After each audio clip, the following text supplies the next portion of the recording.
All right, I'll call the Environment Committee meeting to start. Approval of minutes is the first. Oh, approval of minutes for what's that? May 12th and June 9th. So moved. Okay. First, second order of business is the SMAMP, the Surface Water Management Action Plan, Basin Planning Update, and we'll have a presentation. Great, thank you, Councilmember. I'm Tyler Beakley, Civil Engineer 2 in Public Works, and I'll quickly introduce this topic, and then we'll go into a presentation. Julie Brandt is with me today from Parametrics. She's on the consultant team helping the city produce the SMAP document.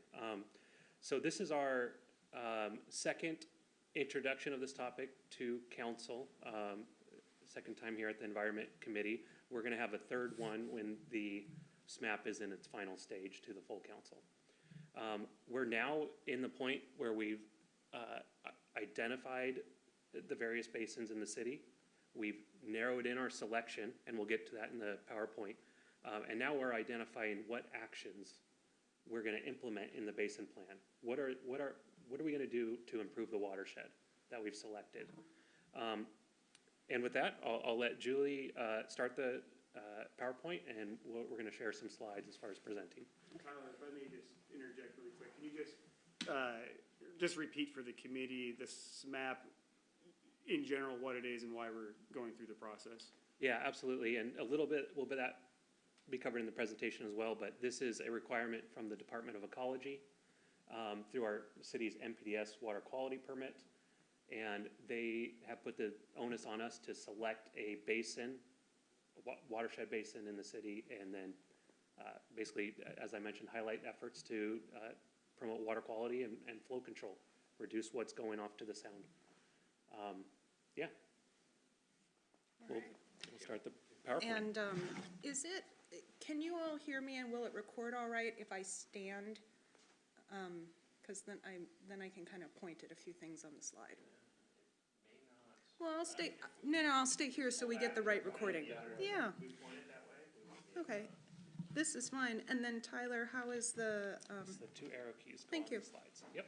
So, as Tyler mentioned, this is a summary of your SMAP process. The whole process from the Department of Ecology has three main portions. The city has completed the first two. So these first two circles that you see in this whole kind of narrowing process. Thank you so much. So you've already completed your receiving water assessment, which is really an inventory of all the basins in the city. There's some specific elements that ecology wants you to look at, and there's some additional data that the city had that you included. And then also the receiving water prioritization, in taking all of those different basins and looking at them, the punchline, the end product of this stormwater management action planning is to do what ecology calls stormwater management actions. We're going to be talking about those today, things that the city commits to do in order to comply with the SMAP process. Ecology doesn't want you to do that citywide, at least not yet. They wanted you to prioritize based on receiving water quality, needs, opportunities, development opportunities, preservation opportunities throughout the different drainage basins in the city, and pick one to start with. So you've done that, and we're in the final stage, which is the Stormwater Management Action Plan development. When you'll hear ecology say SMAP for the overall Stormwater Management Action Planning, the overall process, and also the SMAP for the final plan, the document where you commit to doing these certain actions. We're in this final stage. We're going to talk about schedule at the very end, but the end date that your requirements are due to Department of Ecology is March 31st of this coming year. We're actually going to try and get you a draft plan by the end of this year so that there's time for you all to review it and there's public feedback that is going to be part of this process. And also as a, just as a quick word, this graphic is part of a public story map that you have available to the public in Des Moines, and which also has additional summaries. And it has been used to solicit feedback from the public on this topic, which I think Ben and Tyler have already alerted the council to. So in this SMAP process, as Tyler mentioned, the whole city was reviewed, and then the Barnes and Lower Massey Creek Basin was selected and approved. It was brought to the council and approved. Yep. And now there's stormwater management actions that the city is working on selecting just for that basin. Part of this process, Parametrics is assisting about a dozen other communities as well with their SMAP processes. And so we're helping you compare notes and see what your peers are doing and understand what everyone in your position is trying to achieve.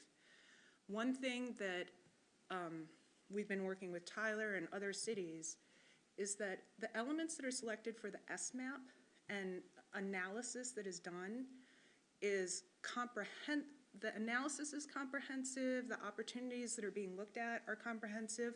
What's selected for the SMAP is filtered.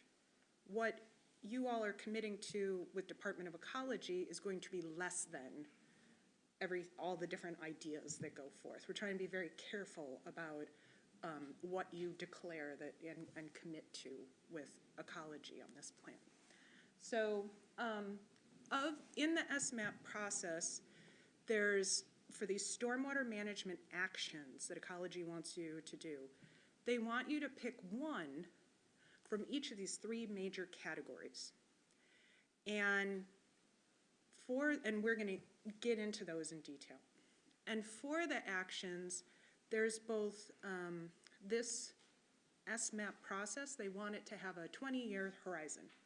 So they want you to put the actions that you choose either into a short-term horizon, 0 to 6 years, or a long-term horizon of 7 to 20 years.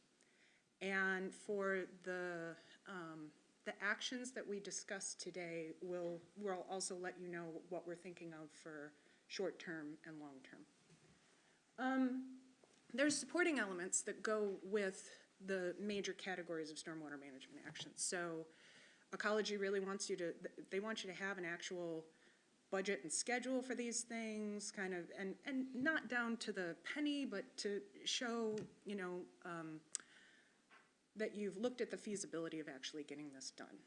They also want you to coordinate with other long-range plans, so if there's any changes to goals that are stated in your comp plan that would help support, you know, what winds up in the SMAP, they'd like you to look at that and see if any of those other long-range plans need to be modified in order so that everything is collaborative. And then finally, they want it to have an adaptive management program. You get to, you know, the city will be working on writing an adaptive management program so that none of this is written in stone.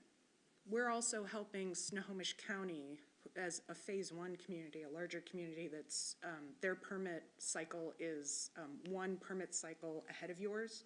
So they've already had to write their SMAP, and now they're in the cycle where they have to implement it. They're changing a lot. So, so the idea is that you have an adaptive management program, and you demonstrate to ecology that you have some checks and balances so that if you do need to change something, you have a good justification and a way to document that.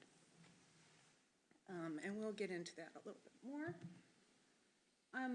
The first thing we're going to talk about is the retrofit facilities, and I'm going to turn that over to Tyler to go through. Perfect. Let me see if I can operate this. Yeah, that Maybe. middle button. Middle button. Yeah.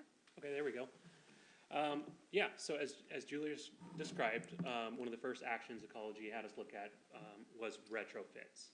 And retrofits aren't installing new improvements in new areas or looking at development or redevelopment sites. It's taking existing stormwater infrastructure and improving it.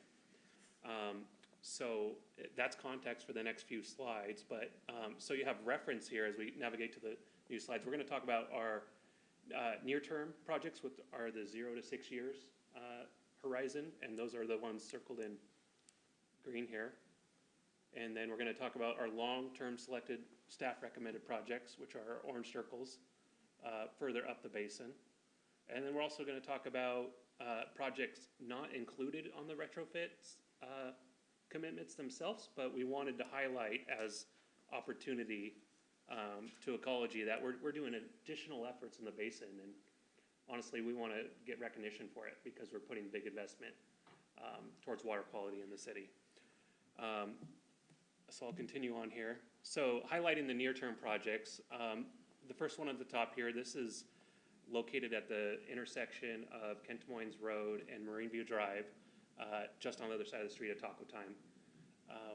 And this is a older stormwater detention pond built in 1993, originally designed by city staff as part of the Marine View Drive road project out there. And it has a treatment area of 52 acres. So 52 acres of that watershed drain through this pond and then go to Massey Creek and then to the Sound shortly after that. Why we selected this one, and again, as staff recommended, is this pond where the standing water is right here. This originally was designed to treat runoff with plants. So there's certain plants, native plants that you can put in ponds and they suck up pollutants and help treat the water. All those are gone, just due to age and maintenance of the pond over time. It needs to be, and a good opportunity is to come in and look at bringing this up to current standards for water quality and treatment. Let's see, I think I had one more note on that one. Oh yeah, just in general for these near-term action projects as far as funding, I know these fall within our current comprehensive plan as far as what we're committing to pay as a stormwater utility. So we're gonna put in this basin action plan that we're seeking grant outside sources of funding to implement these short-term projects. The second project we're highlighting for a near-term project, this is just a local neighborhood street. It's all residential on 13th Avenue South, and this is just south of 223rd. So it has a treatment area of about 9.5 acres, and there's a bioswale, and you could tell here, it's not necessarily a bioswale, and a bioswale should look like, think of a roadside ditch with, again, selected plants in it meant to treat water. So it's essentially now with age and just maintenance and time converted into just a roadside grass line ditch line. So again, this is a good opportunity for us to come in, find the grants for retrofits, and put the right amount of treatment in there for this sub-basin. Chair, is it okay to ask a question at this point? And Tyler, may I add one thing? Yes, please. So for these facilities, when Tyler says to bring them up to current codes, it would be beyond the maintenance of bringing them up to their original design. They were not designed up to modern day standards. So it would take them above and beyond their original design. Yeah, both of these were built, I looked up the bottom one, they were both built in 1993, both in-house city projects. Yeah, and one more comment that Tyler brought up as well is like talking about funding. A lot of the projects that we're identifying or recommending are in line with our current stormwater master plans, our capital budgets that we propose through time. So a lot of this is we're not trying to create new future resource needs. We're trying to keep everything we're planning in this SMAP process in line with what we've been working with council on through our budgeting processes through the years. Very good. So moving on to the long-term projects, and again, these are from the 7 to 20-year horizon as far as when we're looking to actually have these completed. The first one is another stormwater pond here, and this is treating runoff from Pack Highway and the Pacific Ridge area as it goes across Pack Highway down 220th.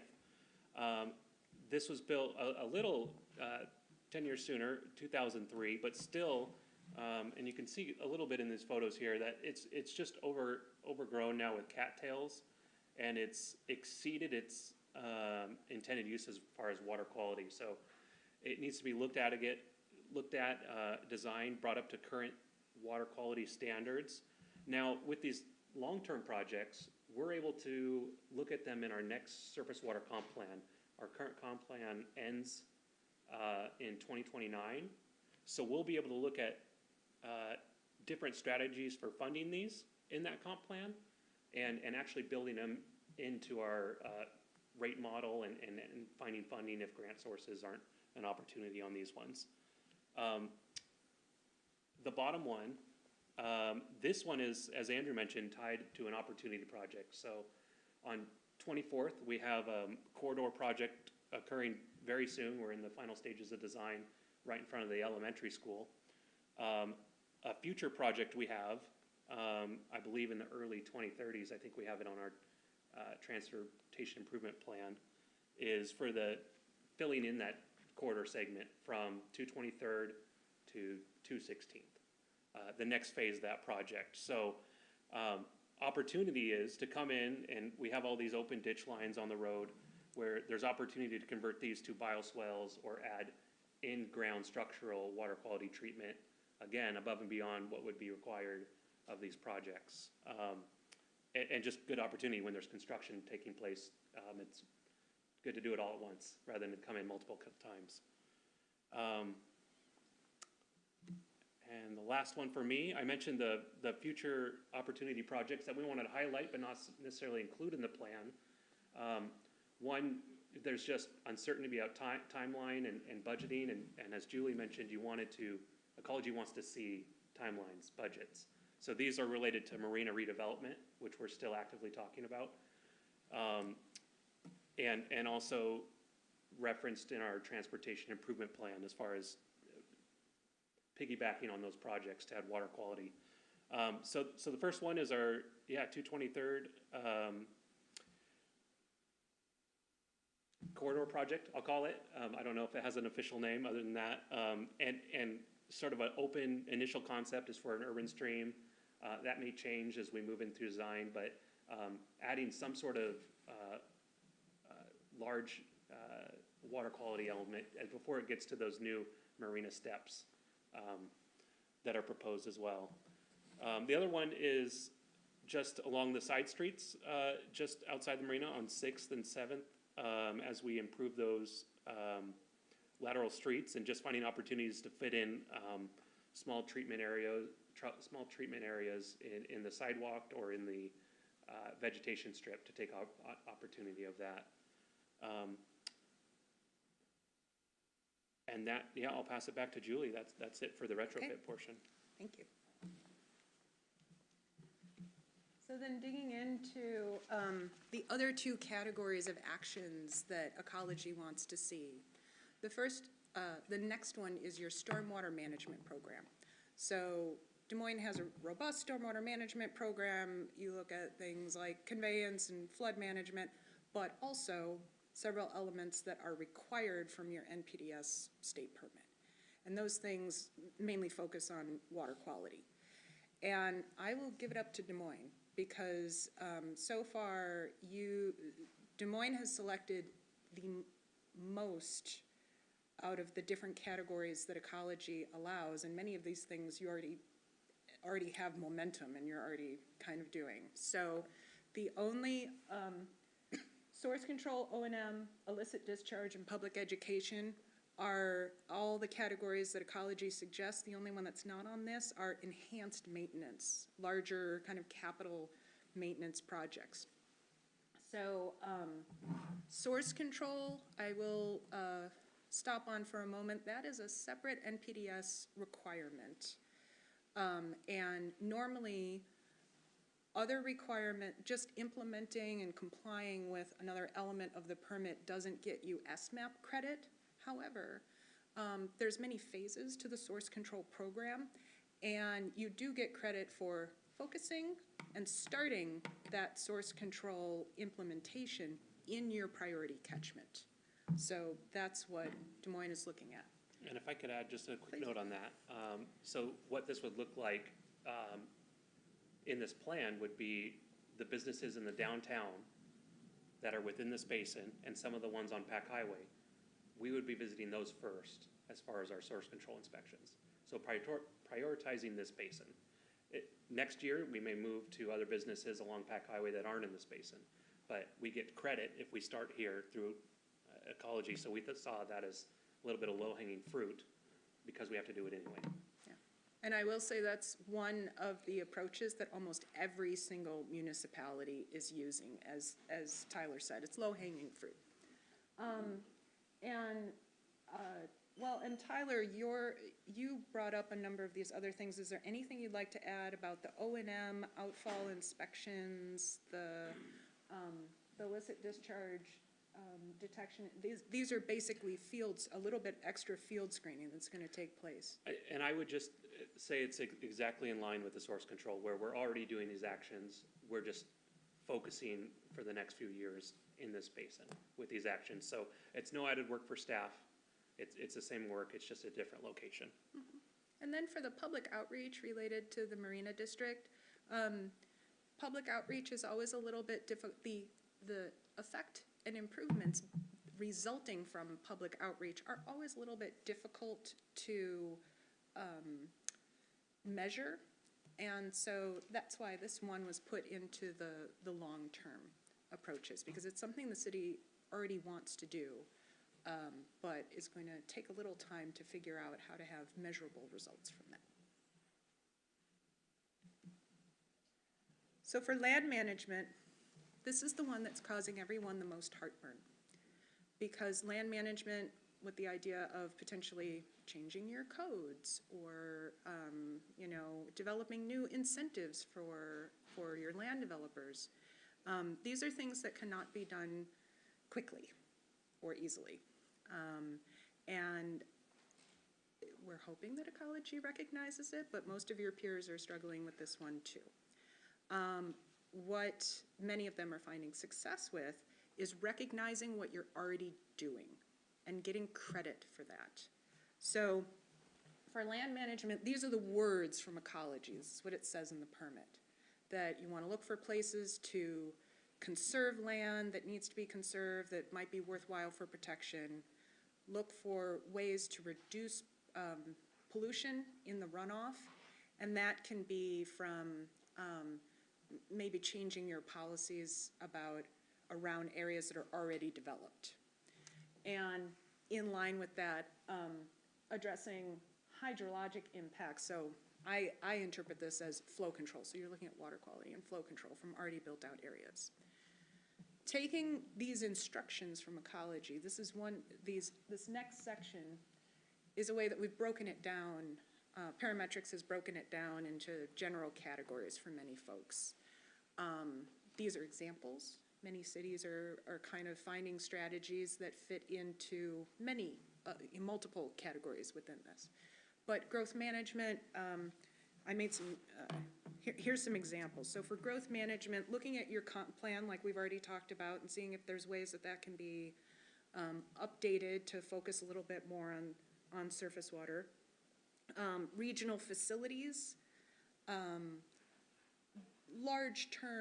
larger scale plans and policies for regional facilities that in the end might focus growth in a particular area. For land use incentives, the city of Bothell actually has one that they're working on right now where they're taking stream buffers they're allowing developers to have smaller stream buffers, but only in highly developed areas. So if they're going in and redeveloping that area, then they're allowed to enhance the stream buffer with better plantings, but they can make it a little bit smaller and develop a little bit more, but only if they're fixing old pavement and not if they're cutting down some new trees.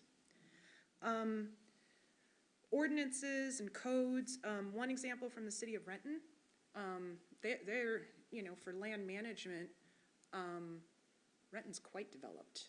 And looking at trees that could be preserved, they're already doing that.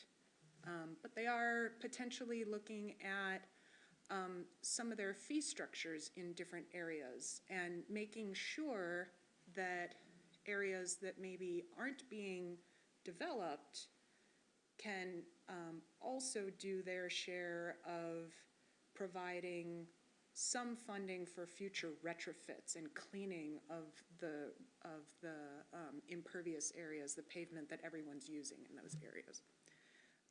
City policies, tree protection is one big one.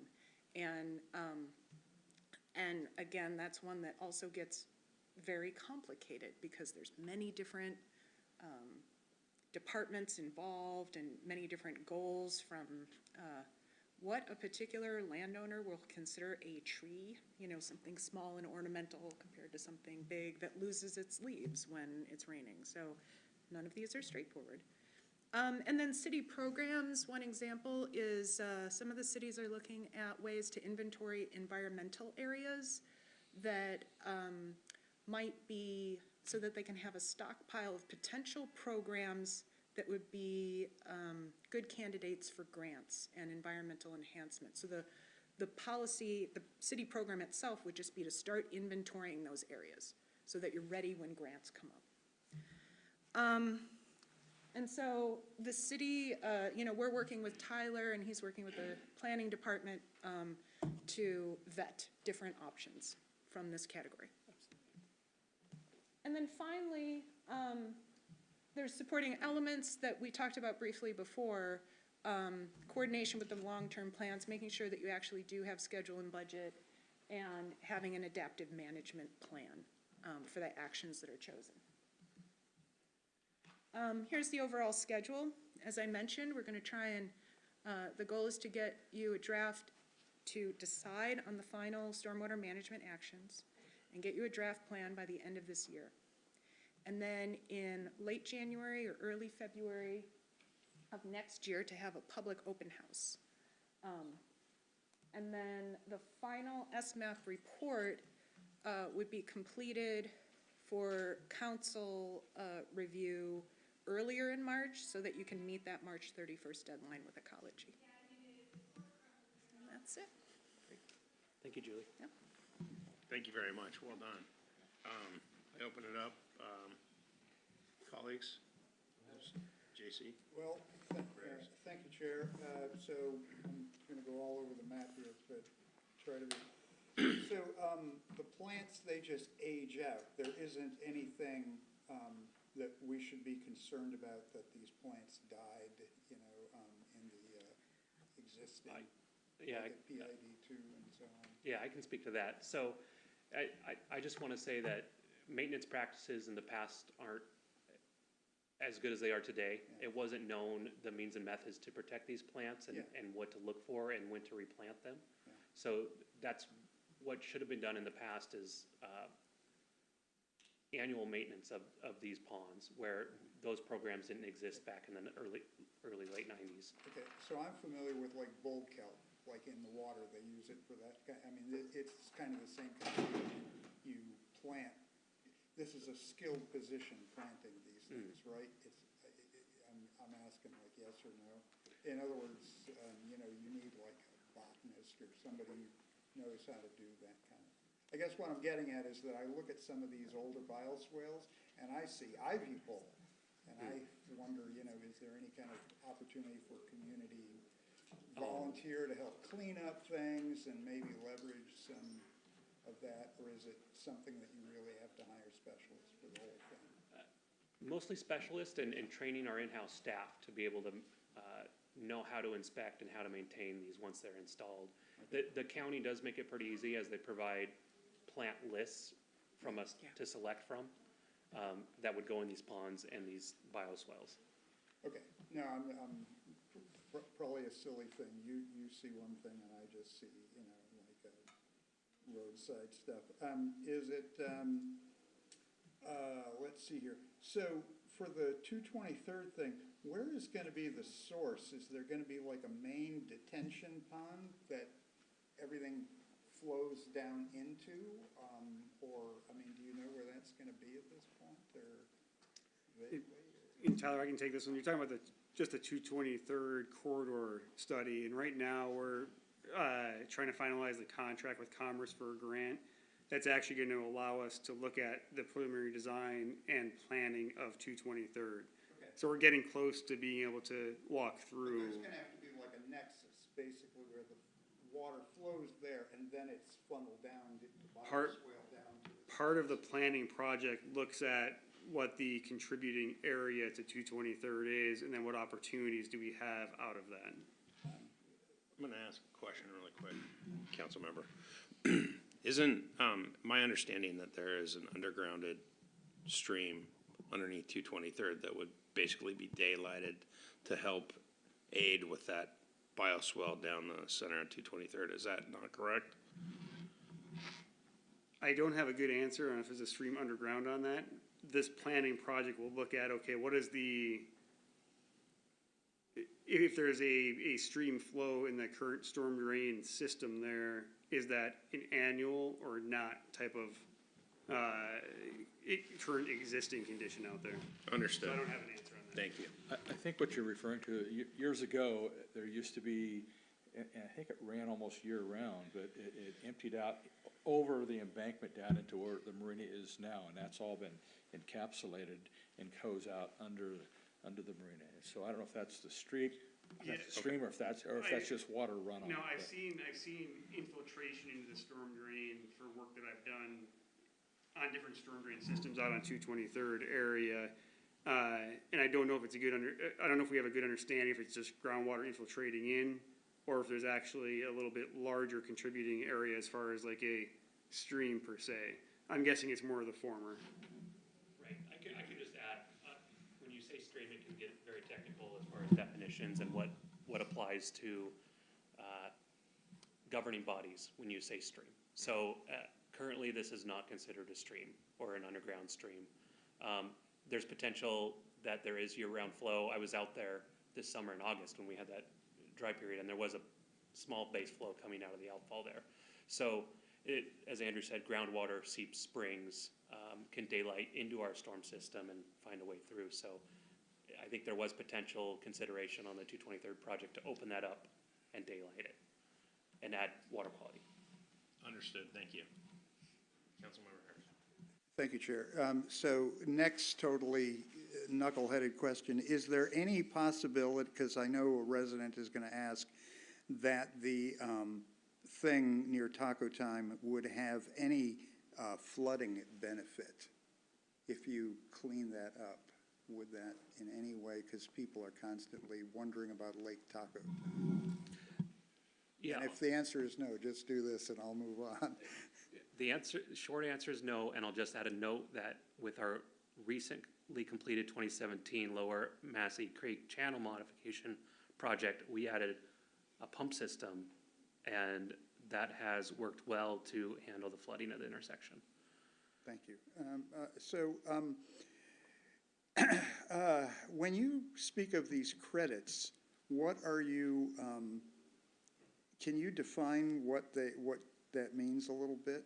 I mean, yeah, what is it like a credit debit system against, specific, spending that needs to be done, or against, is there like a scoring system for compliance?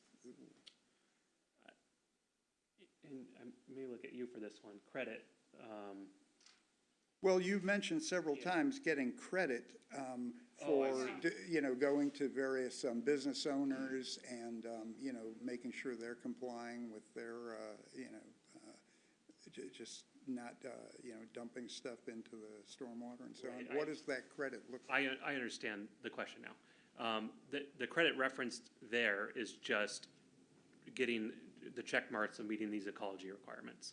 So we're, in aspect, every action we plan, we're getting credit towards achieving our goals in meeting their requirements.